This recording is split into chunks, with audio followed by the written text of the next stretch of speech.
So we know that due to structural racism, due to inequities, not everybody has access to fresh food, fresh fruits and vegetables, healthy foods. Not everyone has access to green spaces, nice parks where they can go outside in safety and exercise.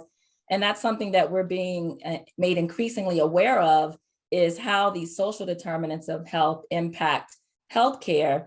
So I want to move and start to talk about the importance of culturally competent care, or I like to call it cultural humility. I don't know that we can really ever be competent in someone else's culture, but I want to talk about how those come together. This idea of being respectful and sensitive and aware of individuals' culture and how that connects to some of the health inequities that we experience. So Aswita, I know this is an area of expertise for you, so I'd love for you to chime in. Yeah, I mean, I would love it if every physician or nurse or, PA started the conversation. What has been the biggest challenge for you in the last 6 months? If you ask that question, the patient would be like, oh my God, and not around just medical issues. They all align, right? Like if you don't have housing, you're going to have medical stress.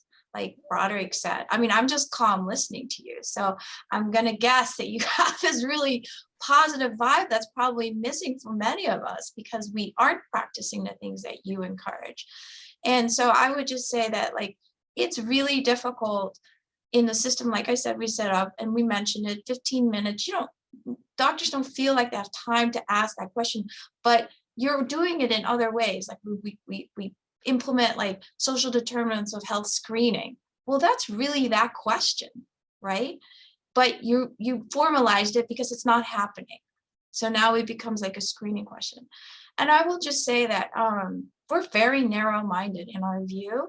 I think I have seen a change in the very beginning when we started this work in our center in 2006. A lot of pushback was around thinking about what happens to the patient outside of our walls. It's like, well, I didn't go to medical school to solve the problem of housing. I didn't go to medical school to figure out like how to get somebody on benefits, right?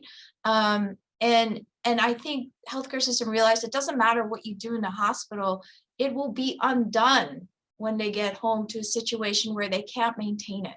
They can't provide that support. They're stressed out. They have mental health issues, right? So I think they're finally getting there, but I think just acknowledging that the person in front of you has different experiences based on race, language, education, gender, ability, sexual orientation. I don't think that's a bad thing. I think you just need to like own it. And we're working on it. Some do it better than others, but I don't know any healthcare system, honestly, that's like nailed this to a way that we probably should. So I'm with you, Broderick. We don't do this very well.